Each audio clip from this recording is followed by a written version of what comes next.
generally, the stronger someone is under a delusion, anything that threatens the delusion generally gets a violent response. Usually verbal, not necessarily physical, but there's usually a strong, kind of equal opposite reaction type of thing. The stronger the delusion, the stronger the strength of the negative reaction will be to something that threatens the delusion.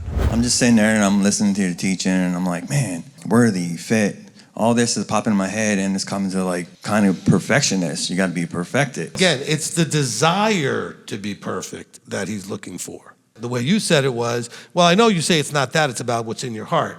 But you have to make sure that what you're saying is the desire to be perfect is the point. Not being perfect, but making the effort to be perfect. And we'll begin with Janet. You know, the theme about structure came to mind when I was reading, when I was listening and reading what you were teaching us, and how to become him or to really have his mind in us, we need to really let go and kill that flesh, that part that doesn't want to submit or doesn't want to obey and transform. And I just got this connection as you were teaching, as you were closing the teaching about how Yahweh gives us the structure here at Beth Shalom to help us learn how to do it in the flesh, like in this body right now, like you mean towards with you, with your guidance and your leadership. He gives us enough practice to really eventually get it. And so when he comes as a king, we will submit to him, right? And we'll be well trained, I suppose, to ready to obey and ready to follow his instructions and his commands. So I just find it really helpful, and me also as a woman and as a wife. Like this morning, it was a silly example, but one of my kids was like, should I wear this? And I was like, I don't think so, but you can ask your dad. And, she did, and then, she changed, whatever. But I mean, it's just having that structure, somebody to go to, and knowing and trusting that if you follow, the blessing is there, but it's a blessing into the forever, because if we are able to do that and learn the lesson here, we'll be able to be fit and worthy, not just submitting to authority, but also, obviously following everything that he says we should do. Right. So I just wanted to share that part of. Okay. Yeah. Look, I would say it's not about learning the lesson here; it's about applying the lessons here. I know that's what you meant, but again, words really are things that program us a little bit. So we want to think about when a parent says to a child, "Did you learn your lesson?" That means, are you ready to apply things a certain way, as opposed to learning something. Now you have information. I want to make sure that we're clear on that. In my notes, I had that in reading verses, the last couple of verses of the chapter, I wrote that this is also pointing to some of the aspects of the role of the anointed appointed in sharing the information, right? So when Paul talks about whom we announce, warning every man and teaching every man in all wisdom in order to present every man perfect in Messiah. So you see some of the expectations of what the anointed appointed should be doing. Okay, so that was in my notes as well. That's what I wanted to go after that, because it was clear to me that Paul was saying that he's taking that as his role to present, because he's preparing, like you're helping us and helping us to present us, worthy of his favor. But at the same time, there was another verse, I think it was at the end. Wait, hold on. Let me interrupt while you're looking at that. Yes. When Paul, this is really, really important. When he says, warning every man, all you guys who are still recovering Christians, or maybe you're still Christians, whatever it is, understand, warning men doesn't mean talking to Gentile people that are in still the futility of their mind doing sin, warning them that they're sinning. Paul's warning people that should know better. That's his role. He's not to warn people that know nothing and the bubble hasn't been popped, and that's not our job. See, Christians think it's the other way around. The anointed appointed's job is to warn those who have been drawn, who have been enlightened, meaning they have had the bubble pop and the poke and they're asking and they're seeking and they're knocking, etc. Warning to say, now that you know this much, let's take it real seriously, okay? Just understand that this here, where it says that whom we announce, right, the whole thing, Messiah in you, the expectancy of esteem, whom we announce, warning every man and teaching every man in all wisdom. Every man that has been brought to this point, okay? It's not talking about just talking to the world. You've tried talking to the world. They won't listen. They can't receive. He's not talking about that. So that's why when I get up here and I start, come on, let's go, and I'm smacking, you understand what I'm doing. Okay, this is that warning part. Okay, go ahead. Right, yes, thank you for clarifying that. The other thing that I was thinking, as I was listening to you, you were talking about how Yahweh opens our eyes, that we're in this delusion, right, that we think we're in the right place, like we thought we were. I mean, literally weren't at all, but that's what we really believe, right, when we're in Christianity. So anyway, finally he had mercy on us and he opened our eyes and gave us a teacher, and so we're learning, right, still learning a lot to learn, but in life too, like we do that, like, and I know you said that, but I mean, I just wanted to say that I myself, like this couple of weeks, I've been working on an area in my life, like, we work in 6 different areas. And 7. 7, combining the mental and emotional, I think you were talking about that, but I was working on one of them, and finally I had to wait, what's going on? Like, what? Be real, right? Be real with myself and figure out what's behind this. What do I need to challenge? Where am I falling short? Like, what habit do I need to change? What mindset do I need to challenge to really get a breakthrough in this area?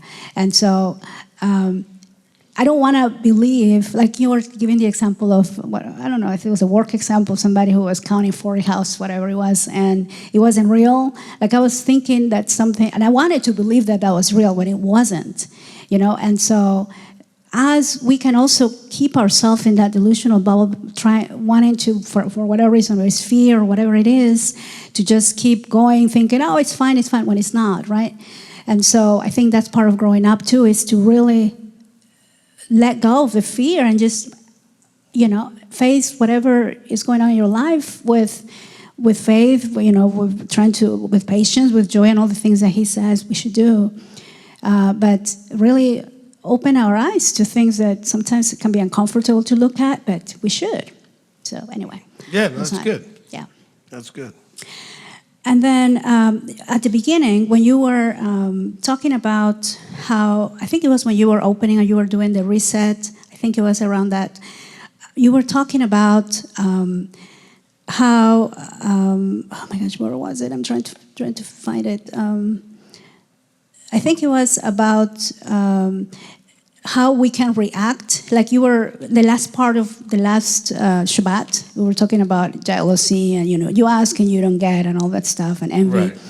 Yeah, and so at some point, I just wanted to clarify what you meant by that. You were saying something about if we're doing something right, and let's say somebody else sees that, and they want it, but maybe there is envy, there is jealousy, or whatever it is, and instead of looking that as an inspiration, oh, I can probably get that. If I do this and that, right, I can probably do that. They will attack. Did I hear you correctly? Yes. Okay, so can you expand a little bit on that? I mean, what would be an example of attacking? Well, no, look. If, all right, you have to understand, this is also why most of you get attacked by your families and friends who are in Christianity when you walked away from it, right? Is that there are certain realities that are very uncomfortable. So, for example, if you're right about Torah observance, Saturday, not Sunday, Christmas and Easter is not right, Torah observance, the holy days is right, and all this other stuff, they know, even unconsciously, subconsciously, whatever, that means that they're wrong. And if they're wrong and they're aware of it, that means they need to change. Nobody wants to be wrong, and most people don't want to change. Okay, people don't like change. And so they have a choice. They can either acknowledge that you're right, which means they're wrong and they have to change everything else, or they have to find some way to attack you, to justify that they're right and you're wrong. So it can take whatever form you want it to be, okay?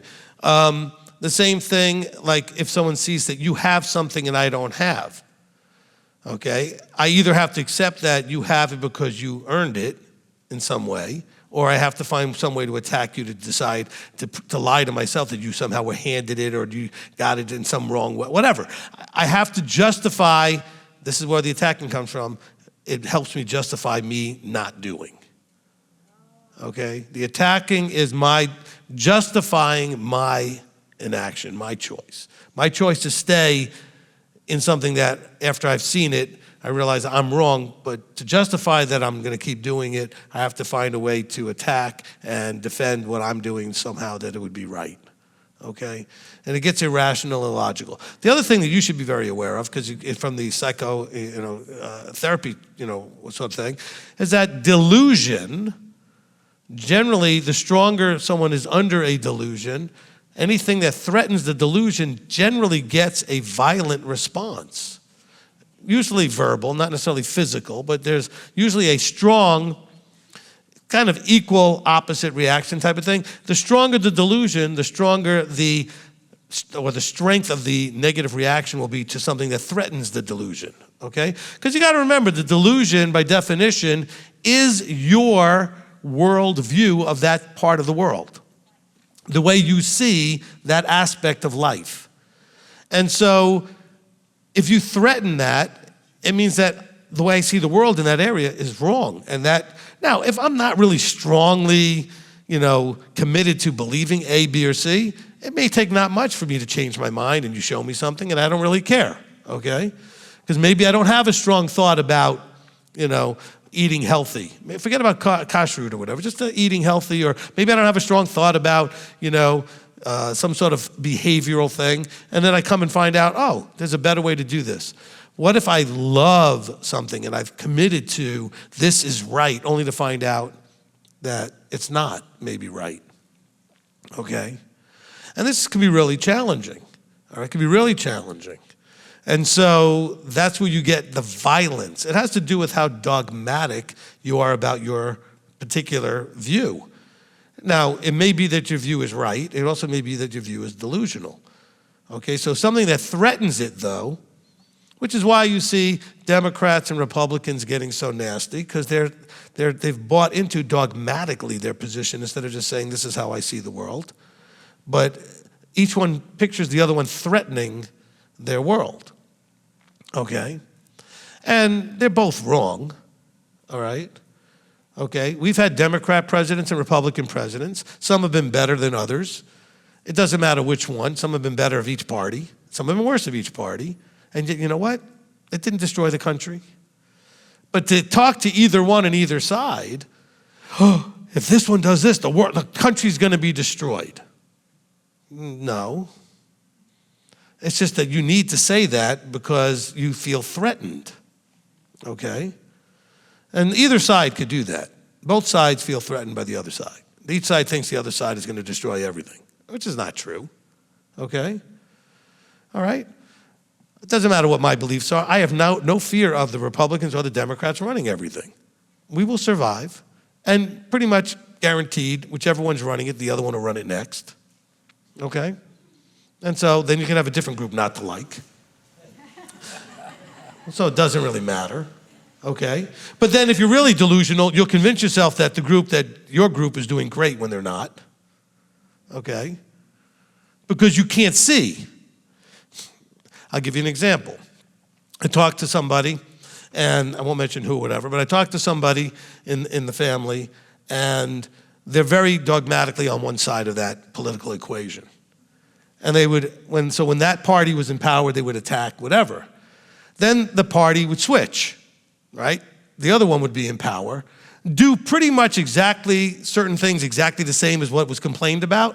And I would call them up and say, by the way, does it bother you when your president now is doing whatever the other president was doing before? Oh, they wanted to have a total fit. How dare you? But this is the exact same thing. Like literally what you screamed about President A, now President B is doing the same thing. See, that's the emotional enslavement, okay? And you can have that, maybe you're a raging vegetarian, maybe you're a raging carnivore. You guys don't get well along, okay? Carnivores are telling you vegetables are killing you. The vegetarians are telling you meat's killing you, okay? Depending on how dogmatic you get, that's how intolerant you get. And the reason you get intolerant is because the more dogmatic, the more it becomes your world is challenged by somebody not agreeing with you. That's immature, okay? That's why people don't talk about religion, politics, certain topics, because it starts fights because people are intolerant of a different view, okay? I tolerate all views. Now, I will challenge all views. Even if your view is one I agree with, I want to challenge you just to make sure that you actually know what you're talking about, even if I agree with you. I'll play the other side of it just to see how strong you are about your view. But I do that in good fun and in trying to help you grow, not because I'm dogmatic, because I'll never do it violent or angry, because I think we should be able to have a conversation. So if you're A, I'm going to try and take the B side just to see where you're at and to see how strong you are, to see whether or not you've done the research, to see how much you know about it, or did you just buy into an emotional swell from some movement that flew by for a little few minutes. Look, one of the advantages to being 60 plus years old is I've seen a few of those, okay? I've been in the fitness-related stuff since my 20s. Worked at a gym, managed a gym, was a personal trainer, all that stuff, okay? And being all that, I could tell you there was times where carbs were great.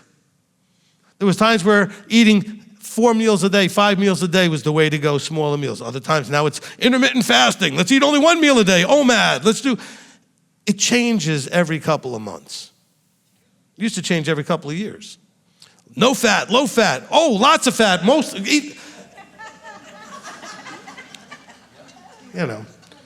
Cholesterol is good. Cholesterol is the enemy. But the thing is, a lot of people in their immaturity, and that includes religion, that includes their belief system, they get all filled up, but they don't have the knowledge. They heard something somewhere. And then I'll challenge them and say, where did you hear that? Have you looked it up yourself? Have you read it? I've seen 1 million people out there attacking Talmud, for example, and not a single one of them's actually ever read it. I know they've never read it, okay? Same thing with the Kabbalah. They'll attack Kabbalah. I'm not saying any of these things are valid, good, or right, but I test to see, do you even know what you're talking about, okay? Even if I agree with them, I first want to know, is it your thought or somebody else's thought? Have you thought for yourself? Have you done any research? Okay? But the thing is, if their worldview, which is what Janet was talking about, gets so locked in, anything you do to challenge it will almost always get some sort of hard, strong, we can call it violent reaction. The normally calm person loses their stuff, pops their cork, right? Yeah, you knew what I was going to say. All right? And you've seen people do it. Okay? And you're like, oh my gosh, what just happened? You challenged their delusion bubble, okay?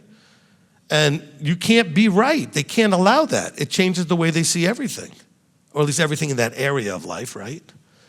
And so you can't do that. They have to react violently to that. So that's why you can take somebody, Sunday keeper, walk them through scripture, show them the Sabbath, show them all these other things and all that other stuff. They can't see it. Even if they can see it, they can't accept it because it challenges that level of delusion that they can't let go of. And so when you ask, why do people react the way they do? You see this in your field, right? When you're trying to counsel somebody and they have we'll call it a stronghold. In other words, they have a strong hold on a belief, not a stronghold like some outside thing, Christians, relax. That's your delusion bubble reacting. Oh, tell me about strongholds. but you have a strong hold on a thought. And if I say something that goes against that thought, oh, game on, okay?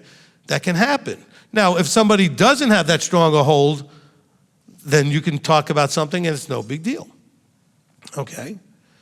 Or if they're mature enough, all right? Where they can allow somebody to see things differently and be in their delusion and be okay with that, all right? Because some of you will go get nasty and strong with somebody's post because you didn't like what they said. Well, what do you care what they said? Well, no, somebody needs to say something. Why? Why do you need to say something? I don't even have a Facebook account. And if I did, and when I did, I never posted anything. Not once. The only thing I ever posted was the teachings. I just post a link. This is the newest teaching we just put out, okay? Don't post anything. And I never commented on anybody's post. Why? Why do I care? If they want to live their life out in public, that's their problem, okay? I don't know why you guys do that. It's so dumb. Where's the privacy? And then you'll throw a fit when your privacy's challenged. Well, I don't know what, because you put it all out there in public. Because then you get mad when somebody doesn't like something you put out in public. So, well, then you shouldn't have put it out there. You know? It's so funny. It's like the, what was that movie, Unforgiven, and Clint Eastwood's there, and he shoots an unarmed guy, and then somebody, Gene Hackman goes, "You just shot an unarmed man." He goes, "Well, he should have armed himself." He said, if he was going to put my buddy that he killed out in front of this place, and then he should have expected some sort of reaction. You guys throw all this stuff out there in public and don't expect the reaction you get. You think everybody's going to think what you thought about what you posted. And they're going to interpret it the way you meant it and everything else. It just doesn't work that way. I've actually been thinking about this all week. So you said I need to be filled with completeness. So when does that completeness comes? When is it finished? When I stand before the Father in judgment, is that when it's finished? I have no idea. In other words, I think it's an ongoing process of growth. I don't think we finally get there necessarily before we have to go before him, but he's going to see enough to know that we'll finish out whatever's still left. So I don't want you to think that you have to reach anything specific to qualify, okay? Because we talked about being worthy, but I think a lot of it is Deuteronomy 8:2. It's that you're demonstrating that he's confident that it's in your heart to keep continuing the path and the growth, okay? So just do the best you can and keep doing the best you can until we get to that place where he gets to decide, all right? But I don't think that you should get caught up in trying to figure out how much is enough, okay? So my next question is, so is there a benchmark measurement that I know that I'm at least on track? Because me in my own mind will think, oh yeah, I'm doing okay, I'm doing great. If I don't have anybody giving that feedback and like, no, you're off base here. I mean, look, you should have one or two people that you're fairly close with that can help you recognize that you're maybe off base on some things. We have in the leadership, because some people would say that, if you're the top, well, then who are you accountable to? Well, I'm accountable to everybody else in the leadership. From the point of view is they are free to point out, Rabbi, what in the world did you just, where are you going with that? If that ever happened, okay, that has not happened. But if it happened, they know they have the freedom to come and say, whoa, where did that come from, type of thing, okay? So you should have somebody in your life or two that are free to say, Mindy, I think that might have been a little out there that way. But as far as the benchmark, Yeshua is the benchmark. And when I say Yeshua, we don't know everything about how he did everything, but we have the word. Okay, so we know what it's supposed to look like in terms of the level of compassion, patience, love, all the fruit of the Spirit aspects, right? Gives you an idea of the benchmark. Love, joy, peace, patience, etc. is a benchmark. The mechanical things like what we eat and the days we keep and those kind of things are the benchmarks. Okay, is it in our heart, Deuteronomy 8:2, to do it? That's a benchmark. Are we doing it with humility, meaning we're open and ready to receive that we might be wrong and make the changes we need to as a benchmark? So they're all there. The thing is, this is what you guys kind of, I'm not going to say fail at, but you fall short in often, is you're not paying attention to you. You pay attention better to other people. In other words, observing them and noticing what they're doing or not doing, or they're falling short or whatever. You need to pay better attention to you, okay? And you need to have sort of an idea of, what am I doing well? What am I struggling with? What am I doing okay with, but I need to up it a little bit more to get it to doing well, because it's well done, good and trustworthy servant. Like, not, hey, okay, good and trustworthy servant. Hey, you're doing just, you're all right, good and trustworthy servant. Okay? But, you should be able to get to that place where you're honest, not overly harsh, but honest in your criticism of yourself. But you got to pay attention, because you may think you're doing fine if nothing glaring is happening. Okay? It's like, your car over time is falling apart. It just is. Wear and tear on a car, but at any given moment, it rides fine. So that's why we check things on a so many thousand mile basis. That's why we check things, right? That's why you go to the doctor however often you do, just to kind of get a checkup, get some blood work, whatever it is, just to see where things are at. So you need to be checking, and we talk about that every Rosh Chodesh, right?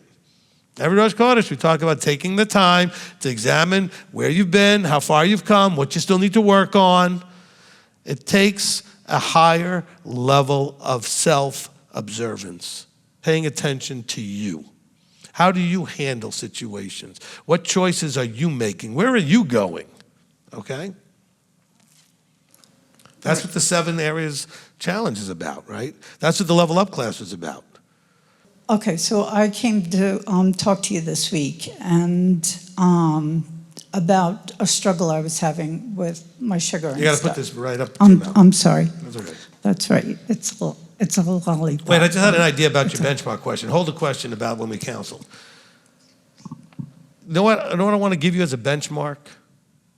I want you to sit down, take some time, and write out the you could be, should be, and want to be, and use that as a benchmark compared to who you are right now. Okay? You might be comfortable being you right now, but is that really all you want to be? All you want to have? All you want to accomplish? And go through the 7 areas. Are you where you really need to be spiritually? Your health physically, your finances, your social interactions, your relationships, and then you create a benchmark. And by the way, when you get there, if you do get there, you might set it further out after you get there, but at least set something out there to strive towards as a benchmark for you.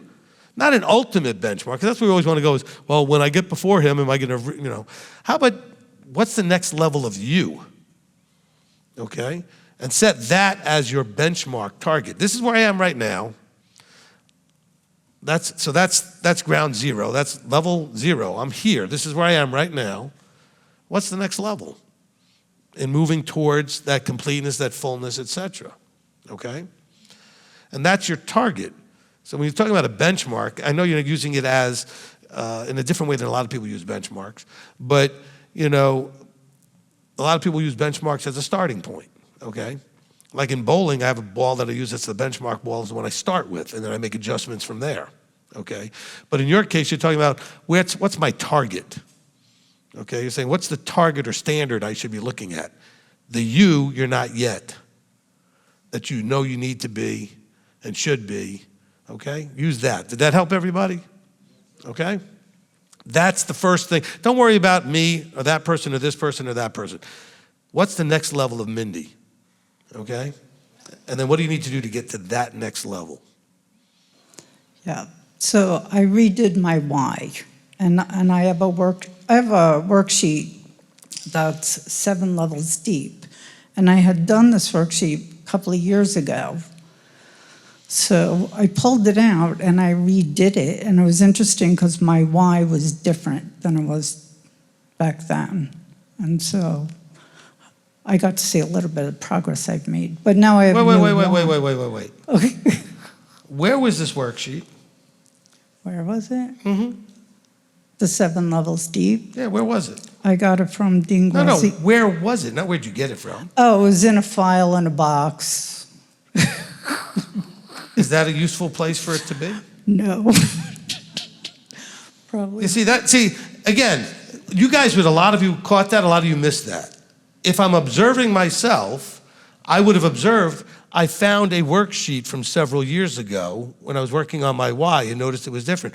Well, what happened to that worksheet? Why wasn't it something that you were fully aware of, working with, adjusting on a daily basis if you're working on you? Okay? It'd be like having the architectural plans for this building and putting them away somewhere for a couple of years and then say, oh, I want to build this building and now I'm going to start from scratch or look for the work. Why were you not using this sheet for the last several years? I thought your why stays the same. Doesn't matter. Even if the why stayed the same, what's driving you is having it always as frontlets before your eyes, like the Torah. Okay? You know, some of the most successful people will have in their pocket, I don't have a paper to pull out, but let's say I had a paper in my pocket to pull out, right? And on that paper is the description of the them at the next level that they're aiming at. And every day they read that paper until one day they look at it and go, oh, that is me now. I need to make a new paper. But you got to look at it every day.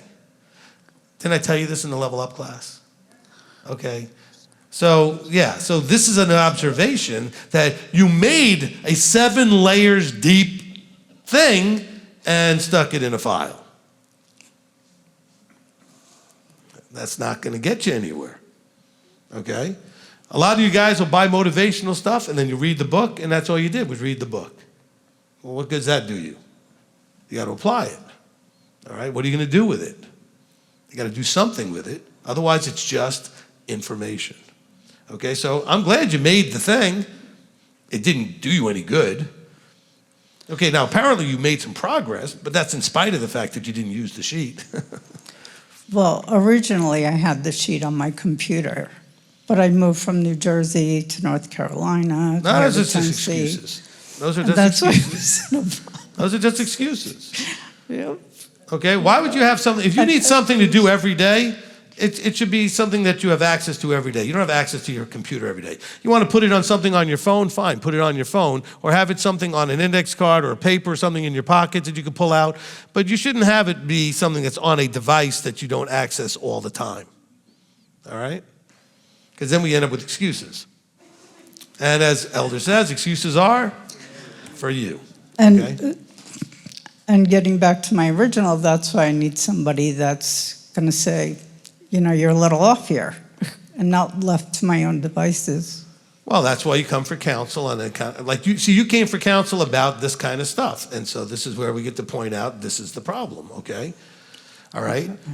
And by the way, these are all things, if you take classes like the Level Up class and paid attention to it, which a lot of people take the class and are missing things because they didn't really pay attention, which is why you have to watch it more than once.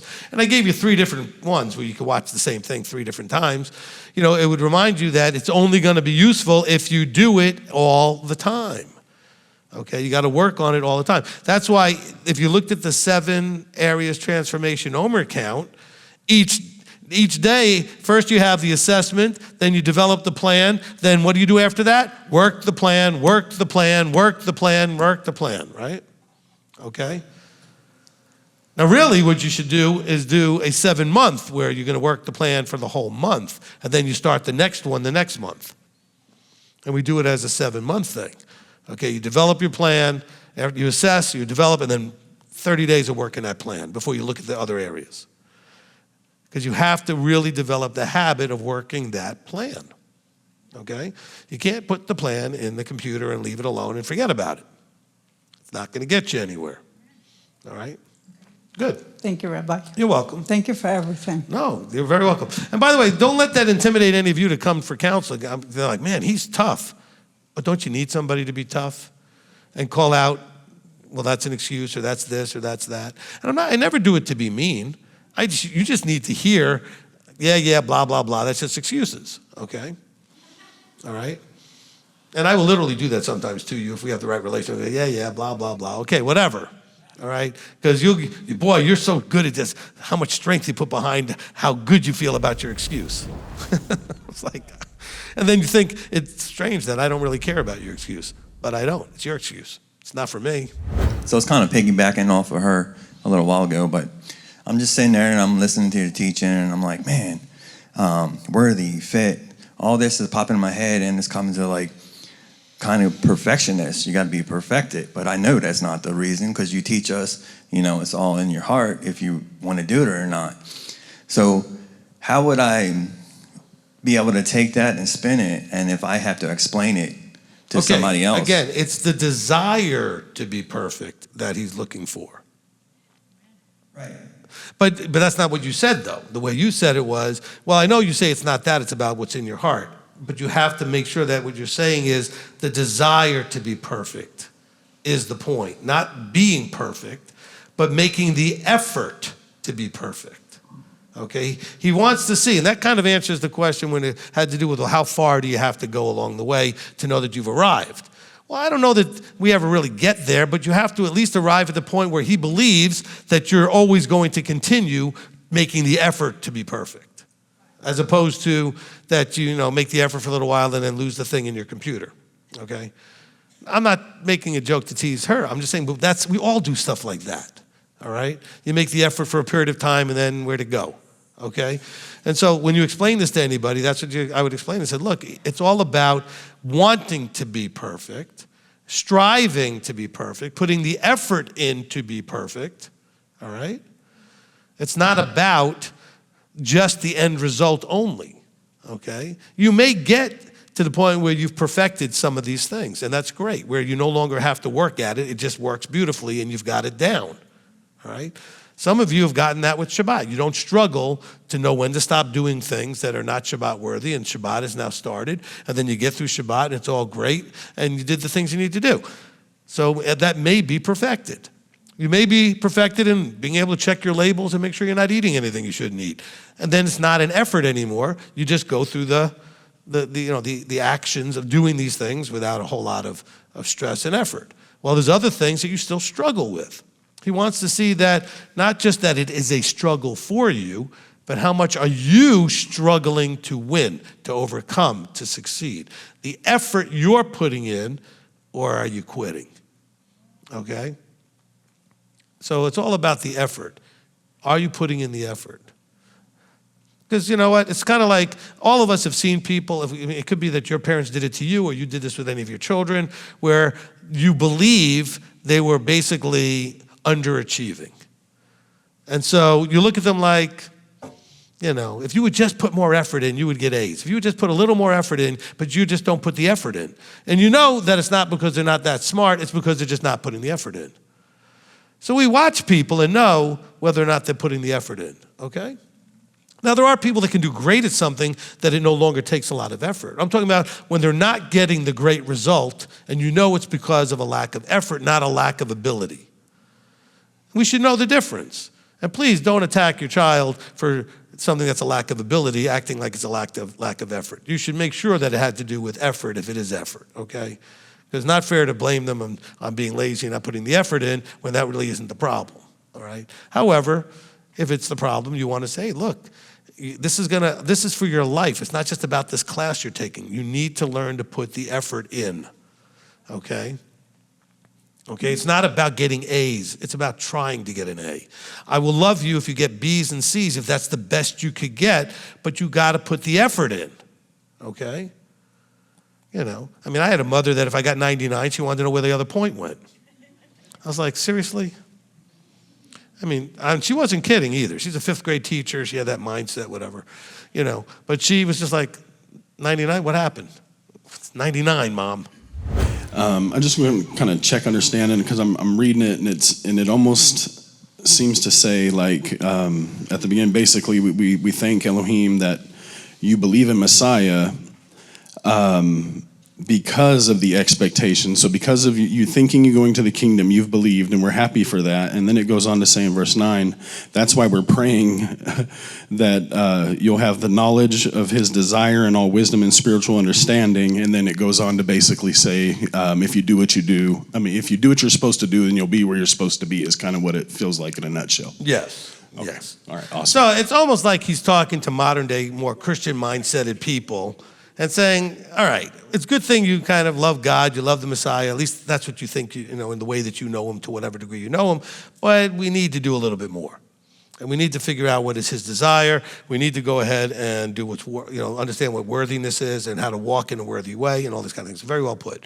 Okay, and then, of course, as I've said, that the Father, basically what he told me to teach years and years ago was, teach them where they're supposed, how to get to where they're supposed to be, and if they do what they're supposed to do, they'll get there, right? Teach them, if you do what you're supposed to do, you'll be where you're supposed to be. And you actually worded it almost exactly that way. It's perfect. So when you were just explaining it, so it's the effort that makes you worthy and fit. So it's the effort in your walk, in your obedience. Yes. Okay. Yes. All right? Look, I don't think he's got he's not grading necessarily on a curve. He's not looking for you to get a certain score. It's about your desire, which manifests in effort, okay? So when you fall short, it's more about how you respond to that than the fact that you fell short. Does it bother you? I don't mean, do you beat yourself up? I mean, does it bother you? Does it inspire you to try harder, to find ways to make sure it doesn't happen again? You know what I'm saying? I mean, what does it do to you and how you respond? So it's really more about that than anything else, okay? But it's also, are you even making the effort to figure out where you are in your growth? The assessment side, okay? We talked about that a whole lot, this assessing phase, okay? When I do that in the Level Up classes, this idea of I have to study me and figure me out. Where am I? And I give you 7 areas to look at, okay? Look at your relationships, look at your health, look at your wealth, look at your emotions, look at your mental state, look at, your community relationships, okay? Look at all these different areas and say, how am I doing in that? Am I struggling in anything? Is there things that I could do better, that I can improve on? Of course, it would be probably wise to work on the squeakiest of the wheels first, as opposed to the thing that you're almost where you need to be, okay? I mean, let's fix the ones that need the most fixing, which in most cases for you guys would be either the financial or the physical health. Those two usually are the very squeakiest, and relationships. Some of you have really rocky marriages and things like that, or parenting with your children, or you with your parents type of thing. Just getting those things to the best place you can get them. And some of those things you can't really control because it requires 2. But, did you get yourself where you need to be? At least your attitude about it where it needs to be. Because a lot of times with relationships, it is what it is. There's not much you can do about it, but, where's your attitude about it? How do you feel about it, right? It's this feelings thing again. So I just wanted to thank you for this teaching. And, of course, again, it is mirroring conversations that I've had over the last couple days, so it's really cool. We spy on you. Yes, I know, always. Yep. So I just want to say that I liked what Brianna was saying last night when she was on her soapbox, about the mental health with the mishpachah, and so when you were, some of what you were saying today reminded me of that I'm so happy that I made the choice to move here because the community makes a big difference. Us, sharing information with each other, us having conversations or get-togethers, or just, things are said. Sometimes we have an idea, even when we think we want to do something and, one of our mishpachah challenges us on, is that really the right thing to do? Is that Shabbat worthy? Like, why are you doing whatever? Even Right. when we have those close relationships, so we can, call each other on the carpet about stuff, And so I think that I'm so grateful that I made the choice to be part of a community because, this individualistic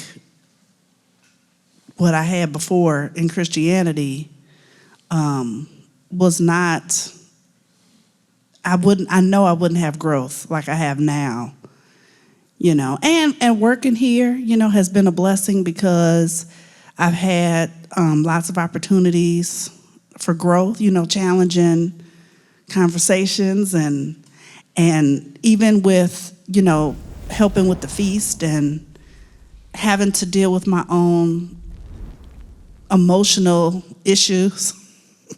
with when pressure comes on, you know, the emotional issues will magnify, you know, and those feelings jump out of the bag, you know. And you teaching us that we are the ones that need to be in control of ourselves is, you know, like even when you're saying your brother was making you mad or whatever, and since you've talked about things like that nobody can make you do anything. You have to be the one to choose. You know, even when Yeshua was on the stake, you know, he was like, forgive them, they don't know what they're doing. You know, so he even had a compassionate mindset toward Sure. the ones killing him. Look, you know? I could have taken some of the cereal and just put in another thing for him. I mean, I could have thought, well, if you want some, here, you know, give my brother something, literally my brother, right? You know, instead of him, well, obviously he wanted some, so here, let me pour some for you in a separate thing for you. I mean, you know, okay? I mean, but my brain wasn't thinking that at 2 o'clock in the morning. We just got back from doing a gig or whatever, and it was late, and, you know. It's just one of those things, again, that you have to have an awareness of choice. And I think that is a really good nugget to continue to meditate on, you know, that we always have a choice. But also that choice, okay, let's take the example with my brother. If I had been in this walk at the time, I could have thought, okay, what would Messiah do? See, instead of thinking my food, why are you putting your hands in my food, touching my food, I could have been thinking, what can I do for him? Take my eyes off of me, because that's why I got mad, because my eyes are on me. Okay, you don't get angry if your eyes are on the other person. You get angry when your eyes are on yourself. Okay, you took it personally and you got offended or whatever. And so I could have just simply, the first time he did it, I could have thought, oh, do you want some? You know, and then I could have, instead of thinking, that's mine. What are you doing? You know. And so again, it's letting a mindset. Now, of course, this is before I was in the walk that way. So I didn't have that thought. Now I would think, well, how would Yeshua handle it, right? He wouldn't be thinking about himself, he'd be thinking about the other person. Go ahead. You know, just it brought tears to my eyes because I started running through some conversations and some different, you know, interactions that I've had with people that I was selfish, and that's how I was offended, you know, because I was thinking about myself and my ego or whatever instead of thinking, well, why are they, like you said before, if someone comes up and spits on you or they come and do whatever, it's still not personal. You know, it's them being them for whatever reason. Right. You know, and so we don't have to take it personally, even though they're personally doing it to us, you know. And so it is a different way of thinking that just because someone's doing something or saying something to you or whatever it is, that it's not about you at all, that it's about them. And to be able to be self-aware and like pull yourself out to like a bird's eye view of that situation is definitely a different way of thinking. And then especially with the compassionate heart that Yeshua has to look at every situation like that. And look, I use that example because of Yeshua saying, forgive them, Father. Meanwhile, they're scourging him and whipping him, and right? And so that's why I literally can use that example when somebody, if they actually spit on you or they just, even if they're just calling you, just using words and they're attacking you with words, you know, they know what they're doing, but they don't know what they're doing. They're doing it in their flesh. And I want you to understand that it's your flesh that's also reacting, okay? When you say, well, you have an emotional thing, you take it personally, or your pride or your ego, this is all in the category called flesh. If I spit on you, I'm not spitting on you, I'm spitting on your flesh. If I scourge you, what got beat up on Messiah? His flesh. But he didn't cry out. He didn't say anything. He didn't call for armies of angels or anything.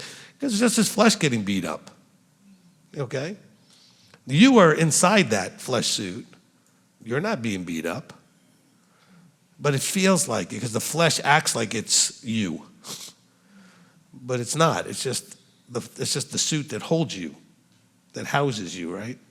Okay?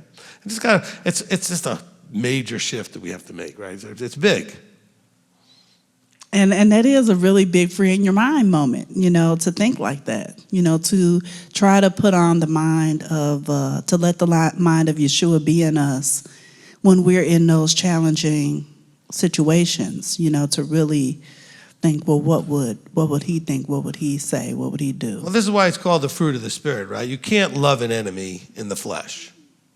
If you're in your flesh, you can't, it takes a spirit, his mindset, being outside of the flesh to love an enemy, to have joy in a trial, right? To have patience when whatever's happening around you, okay? These are things that the flesh can't do. So you have to get beyond flesh to do them, okay? And we all have our things that remind us that we still have flesh issues, okay? Like we make the big joke how I get when I can't get a password to work. That's still a flesh response. I know that, and I try to get better with that. And that's one of my thorns in my side that he's going to keep allowing to happen until I finally get over it, okay? But that's one of those challenges that we have to have and understand is that when we are challenged, it's the flesh, okay? A lot of times you want to think of flesh as being some ugly, dirty thing. It's just anything that doesn't match the spirit, his mind, right? His nature. When it's your nature, okay? Well, I didn't like what you said. That's flesh, okay? When someone says, well, I didn't like what you said, but, it's you and it's wherever you are. See the difference in the way I said that? Well, I didn't like what you said. You need to apologize. You can't talk to me that way. Well, why not? They can talk to anybody any which way. You can tell them, look, I really would prefer that you didn't talk to me that way. But it's the attitude of how the emotions get stirred up. That's flesh or not, right? Like, hey, I know you're comfortable talking like that. I prefer you didn't if you want to talk to me. That's not the same as like, oh, how do you think? You get this sort of attitude thing. That's all flesh. You talk to me, I'll show you talk to me. All right? That's not the maturity. That's not the growth that we need to get to. And none of us is there yet. Okay? I'm not trying to make it sound like I think for a second I'm there yet. Okay? But we have to recognize what it is, though, so that we can grow from it, out of it. Okay, and this is real work, okay? I gave you what personal trainers would charge lots of money for as far as personal development and everything else. This is all from Scripture, from the podium, on a Shabbat, for free, coming from above, and it's the hard, real work you can go home and start doing. I don't know what could get better than that, okay? Again, that's not me patting myself on the back. It all came from him, and this teaching was just supposed to be a little filler before Passover, okay? Because I thought it had to do with slavery to freedom, I was going to go. But once I realized I was going to do it from the internal, I say this a lot, but this may be one of the most important teachings we've ever done. Okay? Because it gets right down to, the crux of it, right? I was going to say the heart of it. We already have the heart of the matter. Okay? So, but it gets right down into what is the issue in the heart to go along with the heart of the matter. Okay? Why is the heart such a problem? Well, because the flesh is still a part of it. Okay, go ahead. Yeah, I just want to thank you. I'm really blessed to be here and on this path. And I think because your messages always, mirror or witness our lives, I think it's a confirmation that we're on the right path, Okay. Good. And so I just want to tell you this again, that thank you. Good. I appreciate that. And I just want to give you a compliment in that you have done a great job of what people should do when they come here, which is to avail yourself to be friendly, to build relationships, to then get together with others. Because there are people that will come here and say, this place is not friendly. So, do you ever go up to anybody and say hello? No. Okay, well, that's your problem. Okay? But I see you developing relationships and with new people. Of course, you have an advantage. You answer the phone. You're one of the first people they talk to. But that doesn't mean that you have to, just because of that, open yourself up to build relationships. And so I give you a lot of credit for that. There's a lot of you that are doing a really good job with that. Some of you are doing a better job than you used to do with that in terms of building relationships and reaching out to try to spend a little time with each other. And, you might really find some good, close relationships if you would give that opportunity, So we're here to build community, all right? Now, by the way, that's something I don't have any involvement in. I'm not here to make you spend time together. You need to do that naturally with each other. I could go ahead and have congregation this and congregation activity that. No, I want you organically to find the ones that you align best with and find good relationships and develop them in a natural way and start to build this community. I didn't really get to completely put this thought together because it came bits and pieces of random thoughts I've had over the last couple of weeks with this teaching, so I hope this makes sense. Well, I do speak Ashley, so it's okay. Well, and you come to me in my dreams, and this is actually part of the question. Okay, that I didn't need to know. You counsel me in my dreams is what I meant. You counsel. Oh my gosh. Don't go there. You can't give me easy setups and not expect me to say something, okay? You're horrible. I love you. No, I'm really good, actually. I'm going to just... But not in the dream. No, we don't need to do that one. Okay. All right, go ahead. I'm trying to breathe, sorry. And turning bright red. It's all fun. Okay. You were saying? Yes, sir. Seasons, let me just read this so I can get my mind on the right track. Seasons don't play catch-up. Systems looking back. Everything is evolving always. And what I mean by that is that in that dream I was talking about, you were telling me, don't look back, because every time you look back, you're going to have to play catch-up because everything is always evolving. Things are always changing. Seasons are always, everything's growing. So you missed something. So yes, exactly. Right. And then lately also too, I've been trying to get things automated, not to be lazy, but just so I can work on the things that matter and have things, in systems in place, like homeschooling and things like that. So my question is, how can I teach that to certain children of mine, of like, you always want to be evolving, don't get stuck in your place, don't get upset with it, but also at the same time keep putting your foot in one in front of the other. I'm trying to be a great example, but I'm not there yet. You just said it really well. I don't know what you need my help for. You explained it really well. So I just have to wait for them to But also you got to understand, it. but also wait, you got to understand, and hopefully everybody understands this to whatever degree, there is no one size fits all. I mean, you have to word things differently for each person, each child, knowing them and how they receive. I can't give you something that will work for all three of your children, okay? What might work with one might not be the right wording for the other one, but you need to, by trial and error, try something, see if it works. If it doesn't, reword it, okay? Because even when we counsel, you, whoever I'm counseling, it doesn't matter. I may say something, and I watch your face and body language, and it doesn't seem like you received it, so I'll say it a different way, or I'll say it a different way, okay? So I don't know necessarily what way will work until I try something that I think will work, and if it doesn't, then I have to adjust and say it in a different way, which is why I may give multiple examples of things that I'm trying to tell you guys so that one of them will resonate with you, okay? So with your children, what you said here was perfect. I mean, it was fine. I just don't know how you'd word it to each one of the three. They're different ages. And you have to just try and see what happens. Okay. All right? Okay, I'll try that. I mean, Adara is my mini-me, so that's easy, but the other two is yeah. You have to, again, observe, learn, and adjust. Pay attention to what when you try it, how it works. I'm not saying just pay attention so you know exactly what to say.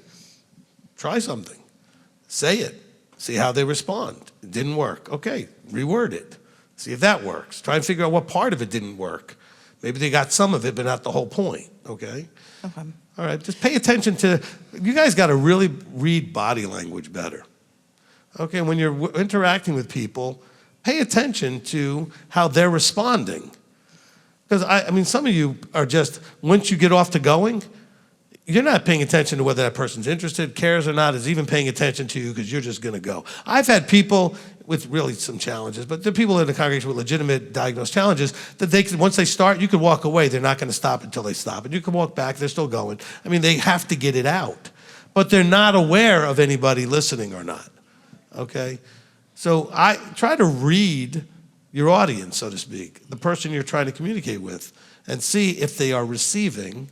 And if they're receiving, great. If they're not, you have to make an adjustment. Okay. Yeah, it's just, okay. Maybe I can talk to you more about that later and pick your brain. Sure. By the way, that was you not wanting to just own what I said and look for me to still answer your question. You can't pick my brain as to what to say to them. You need to do what I said. No, as in like maybe I could.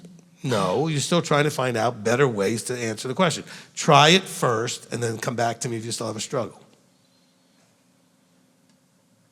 Okay. Sorry, I'm actually like trying to internalize that. I understand. This is a lack of confidence in your doing it. So you want me to give you more insight. There isn't any more insight. Try something. Adjust to what the results are. Okay? Now, if you're trying something and still not getting results, then you can come to me and give me the exact thing you tried, and then maybe I can see a pattern that you are doing similar things, and that's why you're getting the same result, and maybe you try something a little different, you might get a different result, but I need you to try first. I think that's where I'm at, is where like I've tried so many different things. Well, then you can sit with me and tell me the things you've tried. Okay. Okay? Okay, and then my, oh, come back to me, my other question. But some of it's just, they're just very young. It's going to be hard for them to receive that anyway. Well, it's not so much more young, it's more the inability or possibly not wanting to change and learn and grow, if that makes any sense. No, I think that's not correct, because when you're young enough, tomorrow is forever away. I'm in the now and yesterday. Okay. Okay? If I got to wait for something that's going to be a week from now, that's like a million years from now. If I'm 7 or I'm 12 or whatever, that's like, okay? Anybody remember when somebody was 30, you thought they were old? Okay? 30. I was hanging out with a bunch of singles once when I was in church that I went to when I was a teenager, Worldwide Church of God thing, and they were like 18, 19, and I was like 24, 25, something like that. And one of them didn't believe I was that old because I looked really young, so they asked me to see my license, and they're like, oh my God, you're old. Thanks. I was like, but that's perspective. You understand what I'm saying? Because to an 18-year-old, 25 is old, okay? But yet, to a 12-year-old, next year is forever away, okay? So when you're asking them to look forward, it's not something that we develop that young, the ability to look forward. Okay, I deal with a lot of people that got to 50 and 60, not really thinking they'd ever get to 50 or 60. Not that they thought they wouldn't live that long, they just didn't plan for it because it was so far away, and they were so busy in the now and in yesterday that they didn't do anything to prepare for retirement for 65 or whatever, okay? And that's, please, for all of you that are, 40 to 60, especially 40 to 50 or 35 to 50, please start planning for retirement or for that older age where you slow down and you're not going to be able to work or want to work that much or whatever. You got to plan for it and be able to see that far ahead, which is the Level Up class helps you do, okay? To be able to see ahead. But your children just may not be able to do that partially because of their age, okay? Okay. Thank you so much for this teaching, Rabbi. I appreciate you. I mean, they are very much in the now, children are. They can remember the short-term past very strongly, something that happened an hour ago or today, to some degree, unless something great happened after the awful thing, now they forgot about the awful thing, they're all happy again. Or if something great was happening and something awful happened, they forgot about the great thing. But they're very much in a very small window of time, okay? So getting them to realize if you're only going to focus on now and the past, you're missing things. Well, that's hard to do to a kid.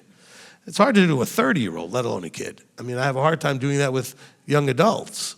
It's tough, But I can promise you that one day you're going to talk to me when I'm 100 and you're 65, and I'm going to be like, I told you, because some of you will be with me that long, and I told you to start doing something, let's go, get serious. Just as ministry has a structure, my physical being has a structure. Until I eliminate my internal rebellion, my mind will sabotage my decisions to obey. I am the master, and my mind is the servant. I must establish myself as the master, and my mind as the tool. Torah is the only way to strengthen/restore my self-control. A craftsman who can't control his tools produces nothing. Really well said. Understand when she says, my mind will sabotage my decisions to obey. That is not true. Okay, it depends on what decisions you're trying to make. You're going to obey and make decisions. So what you're trying to say is, my mind of Messiah that I'm trying to have is being sabotaged in my decisions to obey Messiah by my mind of the flesh. Okay, so until I eliminate the internal rebellion, the flesh mind will sabotage my decisions to obey the spirit mind. Did we catch all that? That's an important distinction. I know that's what Donna was saying, okay, but I want to make sure you knew that, all right? Because it's not just your mind sabotaging. Which one? The flesh or the mind of Messiah? You have the mind of the flesh and the mind of the spirit. Which mind is creating the problem? Well, the way she worded it is clear. Until I eliminate the internal rebellion, the flesh against the spirit, the flesh is going to sabotage my decisions to obey the spirit. Okay? But everything that you said, Donna, was beautiful as always. I got one from Diana Sin. Rabbi, to grow, take it choice by choice and decision by decision. And as we make the choices in his decision, we will grow and draw closer to him and hear his voice clearer. Yes.